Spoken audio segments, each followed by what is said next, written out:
और इसी बीच जोधपुर से बड़ी खबर है। पुलिस कर्मियों पर थाने में युवक को पीटने का आरोप है। बीजेपी नेता त्रिभुवन सिंह ने पूछे पुलिस से तीखे सवाल। कोई आरोपी नहीं है तो कैसे थाने में ला करके पीटा रात भर। थानाधिकारी ने मामला संज्ञान में नहीं होने की बात कही है। सिपाहियों की इस हरकत पर अधिकारियों के पास कोई जवाब नहीं था। भाटी ने कहा कोई अपराधी हो तो हम सपोर्ट नहीं करेंगे, लेकिन बेगुनाहों के साथ ये व्यवहार नहीं सहन होगा। सीएम भजनलाल बीजेपी प्रदेशाध्यक्ष डीजीपी ने इस विषय में बातचीत करने की वीडियो में बातचीत कर रहे हैं। सोशल मीडिया पर वीडियो जम करके वायरल हुआ है। पुलिस द्वारा शांति भंग की धारा का गलत उपयोग का आरोप है। तो जोधपुर से आपको बड़ी खबर बता रहे हैं, जहां पर जानकारी ये मिल रही है कि ये सचिव ने मामला संज्ञान में नहीं होने की बात कही है। मैं रात भर से सोया नहीं हूँ, रात भर से बैठा हूँ, मेरा कोई क्राइम नहीं है। तीन पुलिस वालों मुझे बैठा हूँ, थोड़ी औकात में मुकदमा दर्ज करना करो। फिर आपने बात की तो थाना अधिकारी बता रहे हैं कि मेरी जानकारी में नहीं इनको लाया तो मारपीट हुई है। ज्यादा जानकारी के लिए संवाददाता चंद्रशेखर हमारे साथ जुड़ चुके हैं। चंद्रशेखर, क्या ये पूरा मामला रहा, विस्तार से बताइएगा। देखिए, ये जो मामला है इसमें पुलिस पर जो है भारतीय जनता पार्टी के ग्रामीण जिला अध्यक्ष त्रिभुवन सिंह भाटी ने आरोप लगाया कि उन्होंने जो शांति भंग की धाराएं होती है उनका कहीं ना कहीं दुरुपयोग किया है। उनका आरोप है कि भारतीय जनता पार्टी के किसी कार्यकर्ताओं को पुलिस रात को उठा कर ले गई और रात भर जो उसके थाने में उसकी पिटाई की गई। जब पुलिस से ये बात कर रहे थे पुलिस अधिकारियों से, इस दौरान थाना अधिकारी ने इस बात की अनभिज्ञता जाहिर की कि उसे पता नहीं है कि कब उसको उठाकर लाए थे और कौन सिपाही लेकर आया। फिलहाल अगर बात करें तो जिस तरह से ये पूरी घटना घटित हुई है, प्रदेश में ऐसे कई मामले हैं जिसमें कई युवाओं को जो है शांति भंग के आरोप स्थापित करके जो है पुलिस रात भर थाने में रख लेती है और फिर बाद में उनको जमानत करवानी पड़ती है। तो ऐसे में त्रिभुवन सिंह भाटी ने पुलिस अधिकारी जो लखावत वहां पर खड़े थे उनको कहा कि मैं इस मामले में मुख्यमंत्री और प्रदेश अध्यक्ष भारतीय जनता पार्टी के प्रदेश अध्यक्ष और डीजीपी से बात करेंगे। और उन्होंने एक बड़ी जो है कहीं ना कहीं नाराजगी जाहिर की है कि इस तरह से जो है जो विधि का जो कहीं ना कहीं दुरुपयोग किया गया है उसको लेकर उन्होंने नाराजगी जाहिर की है। जी ठीक है चंद्रशेखर, आप नजर बना करके रखिए। फिलहाल शुक्रिया तमाम जानकारी साझा करने के लिए।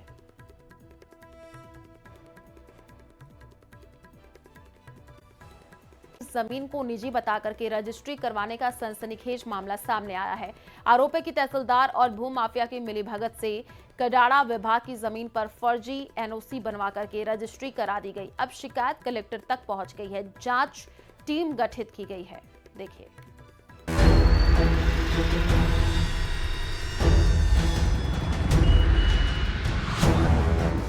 कडाड़ा विभाग की करोड़ों की जमीन पर विवाद।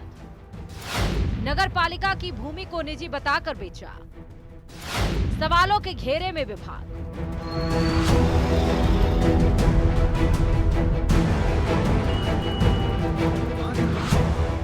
सरकार के कडाड़ा विभाग को बांध परियोजना के विस्थापितों के लिए पुनर्वास के लिए जो जमीन आवंटित की, अब सामने ये आया है कि विस्थापितों के लिए आवंटित इस जमीन के एक हिस्से को कुछ लोगों ने निजी बताकर बेच दिया। दरअसल कडाड़ा बांध में विस्थापितों को एक कॉलोनी में निर्वासित करने के बाद बाकी जमीन को नगरपालिका सागवाड़ा को ट्रांसफर कर दी गई। लेकिन अब खुलासा हुआ कि एक शख्स ने जमीन के एक हिस्से पर मालिकाना हक जताया और उस पर निर्माण की परमिशन मांगी है। कुल मिला के मामला संदेहास्पद है और ऐसे में हम इसकी उच्च स्तरीय जांच करते हैं और जो अपराधी तत्व हैं जिन्होंने करोड़ों रुपए की भूमि का जो षड्यंत्र किया है, कुदरती दस्तावेज रच के नगरपालिका की भूमि खाने के लिए, तो पहला दायित्व तो नगरपालिका का बनता था कि वह इस मामले में मुकदमा दर्ज करवाए। नगरपालिका ने जमीन को अपनी बताकर निर्माण की मंजूरी देने से इनकार कर दिया।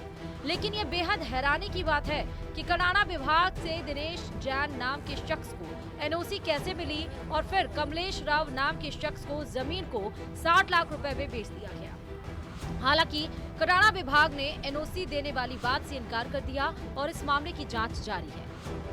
कि ये फर्जी पट्टे के आधार पर जो रजिस्ट्री हुई है और ये नगर की बेशकीमती ज़मीन है, एक सागवाड़ा शहर का एक आम नागरिक होने के नाते हमारी ड्यूटी बनती है कि हम इस विषय को आगे ले जाएं और जिला कलेक्टर कार्यालय और एसपी कार्यालय में हमने जाके ये परिवेदनाएं पेश की है, जिस पे हमें पूर्ण विश्वास है कि सागवाड़ा की जनता के साथ न्याय है।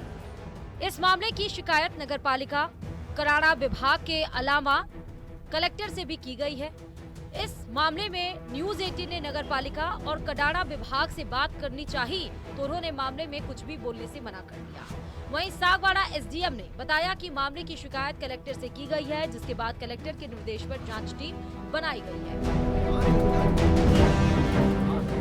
कडाड़ा विभाग द्वारा कोई पट्टा जारी किया गया था, उसके संबंध में हमने एक टीम गठित की है, जिसमें तहसीलदार ओबरी को हमने अध्यक्ष बनाया था और इसमें ईओ नगर पालिका सागवाड़ा और नायब तहसीलदार सरोदा, आरआई पाड़वा और पटवारी गोवाड़ी, इनकी अध्यक्षता में टीम गठित की गई है और टीम मौका और रिकॉर्ड की जांच करके जो भी रिपोर्ट हमें देगी वो रिपोर्ट श्रीमान जिला कलेक्टर महोदय को प्रेषित कर दी जाएगी।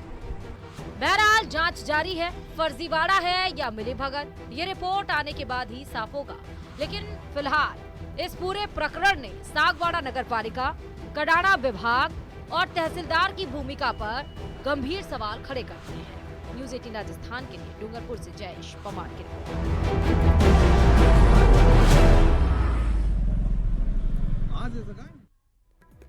उदयपुर दिल्ली गेट स्थित संतोषी माता मंदिर काली बावड़ी क्षेत्र में अचानक आग लग गई। देखते ही देखते आग ने आसपास के हिस्सों को अपनी चपेट में ले लिया है, जिससे बाजार में अफरा तफरी का माहौल है। धनतेरस के मौके पर बाजार में पहले से ही भारी भीड़ थी और ऐसे में आग लगने की सूचना जैसे ही फैली, लोग इधर उधर भागने लग गए। स्थानीय लोगों ने अपने स्तर पर आग बुझाने के तमाम प्रयास भी किए हैं और आग पर फिलहाल काबू नहीं पाया जा सका है। तस्वीरें भी आपको दिखा रहे हैं, आप देखिए ये आग किस तरीके से बढ़ती हुई चली गई और जैसे ही सूचना मिली, फायर ब्रिगेड और प्रशासन की टीमें मौके पर पहुंची, आग बुझाने की तमाम कोशिशें की गई।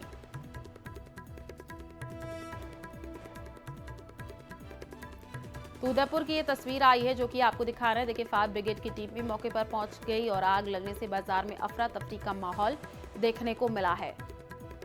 दिल्ली गेट स्थित संतोषी माता मंदिर में ये आग लगी है। बीकानेर के खाजूवाला से बड़ी खबर है। हथियार खरीद के मामले में वांछित 2 आरोपी गिरफ्तार हो गए हैं। खाजूवाला पुलिस ने प्रोटेक्शन वारंट पर गिरफ्तार किया है। आपको बता दें कि खाजूवाला निवासी राजेश तरड़ और भलूरी बज्जू निवासी श्रवण सिंह सोडा को गिरफ्तार किया है। कुछ समय पहले खाजूवाला पुलिस ने अवैध हथियारों के खिलाफ कार्रवाई की थी। हथियार सप्लाई के मामले में दोनों मुख्य आरोपियों को पुलिस ने गिरफ्तार कर लिया है। दोनों आरोपियों के खिलाफ पहले से काफी मुकदमे दर्ज है। सब इंस्पेक्टर हरपाल सिंह सहित टीम ने ये कार्रवाई की है। खाजूवाला थानाधिकारी सुरेंद्र प्रजापत ने जानकारी दी है।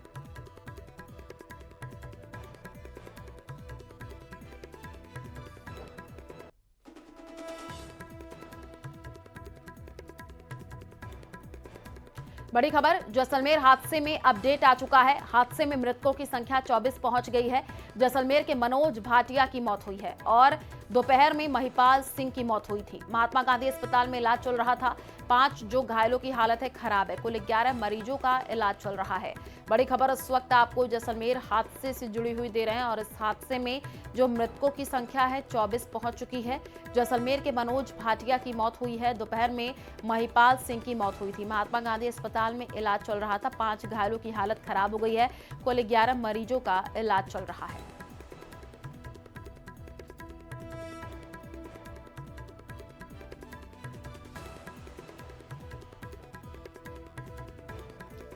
और वहीं जोधपुर में रिपेयरिंग के लिए आए खड़े जंपर में आग लग गई। डीपीएस पाल रोड की घटना है। आग लगने से सनसनी फैल गई है। तुरंत दमकल विभाग को सूचित कर दिया गया है। सूचना के बाद 2 दमकल मौके पर पहुंची हैं। कड़ी मशक्कत के बाद आग पर काबू पा लिया गया। तो बड़ी खबर इस वक्त आपको बता रहे हैं जोधपुर से, जहां पर आप देखिए किस तरीके से ये हादसा हुआ है। कड़ी मशक्कत, उसके बाद से आग पर काबू पा लिया गया है। सूचना मिली तो 2 दमकल मौके पर पहुंची हैं।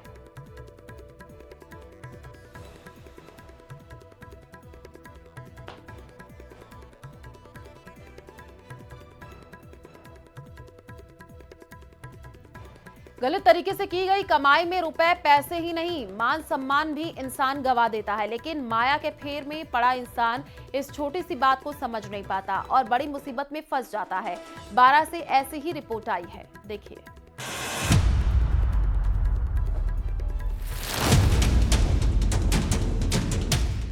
ऐसा झटका लगा कि सारी अक्ल हवा हो गई। आंखों में दुनिया भर का सन्नाटा उतर आया है। समझ नहीं आ रहा कि पाप की लंका को चाक चौबंद करने में चूक कहां हो गई। कैसे एसीबी को काली करतूत की भनक लग गई। और अब हाल ये है कि कानून के कसते जा रहे फंदे से जान बचाने की कोई जुगत दिखाई नहीं दे रही। तस्वीरें 12 की हैं। जिस धनतेरस पर धन समृद्धि प्राप्त करने के उपाय किए जाते हैं, उसी धनतेरस पर न सिर्फ रिश्वत की राशि गई, बल्कि समाज में पर्याप्त अपमान भी हो गया। एसीबी ने नगर परिषद आयुक्त मोती शंकर नागर और सहायक अग्निशमन अधिकारी उवैस शेख को 2,50,000 रुपए की रिश्वत लेते रंगे हाथों गिरफ्तार कर लिया। एवज में दिवाली पर उसका व्यापार सुचारू रूप से करने देने की एवज में 5 लाख रुपए की रिश्वत की मांग कर रहे हैं। इस पर हमने 15 और 17 अक्टूबर 2 दिन इस शिकायत का सत्यापन कराया। शिकायत में सत्यापन के दौरान 2.5 लाख रुपए में आरोपी रिश्वत लेने पर सहमत हुए, जिसमें आज आरोपी उवैस शेख द्वारा दोबारा परिवादी को फोन किया, जिस पर ट्रैप का आयोजन हमने किया। एसीबी के डीएसपी ताराचंद के मुताबिक शिकंजे में घूसखोर। 9 अक्टूबर को एसीबी को मिली थी शिकायत। व्यापार में परेशान नहीं करने के बदले मांगी थी 5 लाख की रिश्वत। एसीबी ने 15 से 17 अक्टूबर को रिश्वत मांगने का कराया सत्यापन। शिकायत सही पाए जाने पर बिछाया जाल। उवैस शेख ने अपने कार्यालय में 2,50,000 रुपए की ली रिश्वत। नोटों को कार्यालय परिसर में खड़ी अपनी स्कूटी की डिक्की में रखकर उवैस वहां से रवाना होने लगा। तभी एसीबी ने उसे दबोच लिया। इसके बाद नगर परिषद आयुक्त मोती शंकर नागर का नंबर आया। कार्यालय में उवैस शेख ने आरोपी से परिवादी से रिश्वत प्राप्त की 2.5 लाख रुपए और उसको अपनी डिक्की में रख करके और रवाना होने ही वाला था। इतने में हमने उनको डिटेन कर लिया। 2.5 लाख रुपए की रिश्वत को बरामद कर लिया है और अग्निशमन अधिकारी उवैस शेख को भी डिटेन कर लिया है और मोती शंकर नागर आयुक्त नगर परिषद को भी डिटेन किया है। एसीबी ने दोनों अधिकारियों के खिलाफ भ्रष्टाचार निवारण अधिनियम के तहत प्रकरण दर्ज कर आगे की जांच शुरू कर दी है। अधिकारियों के मोबाइल, दस्तावेज और संबंधित रिकॉर्ड की जांच शुरू हो चुकी है। न्यूज़ 18 राजस्थान के लिए 12 से विपिन तिवारी की रिपोर्ट।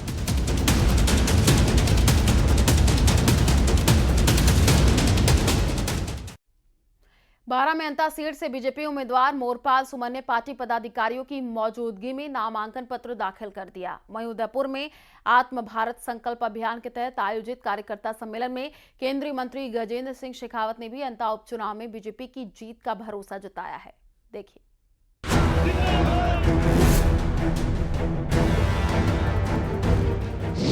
बीजेपी उम्मीदवार मोरपाल सुमन का नामांकन।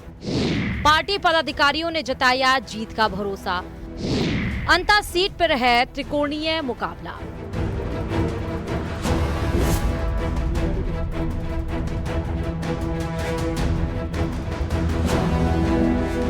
भारी समर्थकों के बीच बीजेपी प्रत्याशी मोरपाल सुमन ने नामांकन दाखिल कर दिया। नामांकन के दौरान सांसद दुष्यंत सिंह, मंत्री जोगाराम पटेल, विधायक ललित मीणा, पूर्व विधायक नरेंद्र नागर और जिला अध्यक्ष नरेश सिंह सिकरवार सहित कई नेता मौजूद रहे, जिन्होंने उपचुनाव में फिर से एक बार फिर कमल खिलने का भरोसा जताया है। गरीब परिवार का होने के नाते मैं हर आदमी के दुख सुख में साथ खड़ा रहता हूँ। मैं बेचारा हूँ, इस अंता विधानसभा का ही नहीं, मैं पूरे जिले का बेचारा हूँ, गरीब हूँ, सबको साथ लेके चलता हूँ। 24 घंटा कभी भी मुझे कार्यकर्ता पुकार दे, मैं उनके बीच में जाता हूँ और उनकी बात सुनता हूँ। इसी कारण, इसी वजह से, इनकी दुआओं से मुझे टिकट मिला। हमारे प्रदेश अध्यक्ष जी ने, माननीय मुख्यमंत्री जी ने और पूरी पार्टी ने एक नौजवान व्यक्ति को जो इस क्षेत्र का है उसको मौका दिया है। लोकल व्यक्ति को पहली बार इतने अच्छे तरह से चुन के पार्टी ने भेजा है चुनाव लड़ने के लिए। और मोरपाल जी इसी विधानसभा क्षेत्र के हैं। मुझे पूरा विश्वास है वो खाली एक कौम के नहीं हैं, वो 36 कौम के हैं और इसी क्षेत्र से वो पले बढ़ के और इस क्षेत्र में बड़े हुए हैं। वो सभी को जानते हैं, सभी लोग उनको जानते हैं। भारतीय जनता पार्टी आम आदमी को, आम कार्यकर्ता को हमेशा तवज्जो देती है, जिसका परिणाम अब अंता विधानसभा क्षेत्र में हमारे जो प्रत्याशी आज आपके सामने खड़े हैं उसको आप देख सकते हैं। एक सामान्य परिवार है, जनता से जुड़े हुए हैं, स्थानीय व्यक्तित्व के धनी हैं और इन्होंने जो सेवा की है उस सेवा की बनिस्बत पार्टी ने इनको सभी वरिष्ठ नेताओं की सहमति से, कार्यकर्ताओं की आम राय से एक प्रत्याशी के रूप में भेजा है। मुझे पूर्ण विश्वास है कि यहाँ की अंता की आम जनता, सभी मतदाता भारतीय जनता पार्टी के विकास के आधार पर चुनाव लड़ेगी। नामांकन के बाद समर्थकों में भारी जोश दिखा, जमकर नारेबाजी की गई। मोरपाल सुमन बाइक पर बैठकर लोगों का अभिवादन करती नजर आए। उदयपुर में आत्म भारत संकल्प अभियान के तहत केंद्रीय मंत्री गजेंद्र सिंह शेखावत ने भी अंता उपचुनाव में भाजपा की जीत का दावा किया। उन्होंने कहा कि प्रधानमंत्री नरेंद्र मोदी के नेतृत्व में आत्मनिर्भर भारत का सपना साकार हो रहा है और जनता भाजपा की नीतियों पर भरोसा जता रही है। बीजेपी प्रचंड बहुमत के साथ में जीतेगी। डबल इंजन की सरकार की ताकत, माननीय भजन लाल जी के नेतृत्व में काम करने वाली सरकार ने पिछले लगभग 22 महीने में जिस तरह से लोक हितार्थ जन हितार्थ निर्णय किए हैं, लोक कल्याणकारी नीतियों पर काम किया है, जनता भारतीय जनता पार्टी की इस डबल इंजन की सरकार को और अधिक ताकत देने का मानस बना चुकी है। अंता उपचुनाव से पहले भाजपा का ये शक्ति प्रदर्शन और केंद्रीय नेताओं के बयान साफ इशारा करते हैं कि पार्टी जीत को लेकर आत्मविश्वास से भरी है। अब देखना होगा कि विपक्ष इस चुनौती का मुकाबला किस रणनीति से करता है। न्यूज़ 18 राजस्थान के लिए 12 से विपिन तिवारी और उदयपुर से कमलेश दखनी की रिपोर्ट।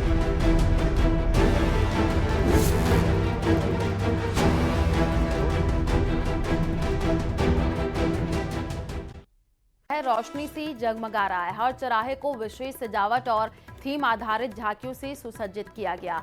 इसी कड़ी में फतेहपुरा चौराहे पर बनाई गई ऑपरेशन सिंदूर को समर्पित झांकी आकर्षण का केंद्र बनी हुई है। इस झांकी में भारतीय सेना की 2 वीर महिला अधिकारी सोफिया कुरैशी और व्योमिका सिंह के बड़े बड़े फोटो लगाए गए हैं। साथ ही सेना के जांबाज जवानों की वीरता और पराक्रम को दर्शाने वाले दृश्य भी प्रदर्शित किए गए हैं। झांकी के माध्यम से देश की सुरक्षा में लगे जवानों के साहस और समर्पण को सलाम किया। आमजन इस झांकी को देखने के लिए बड़ी संख्या में पहुंच रहे हैं।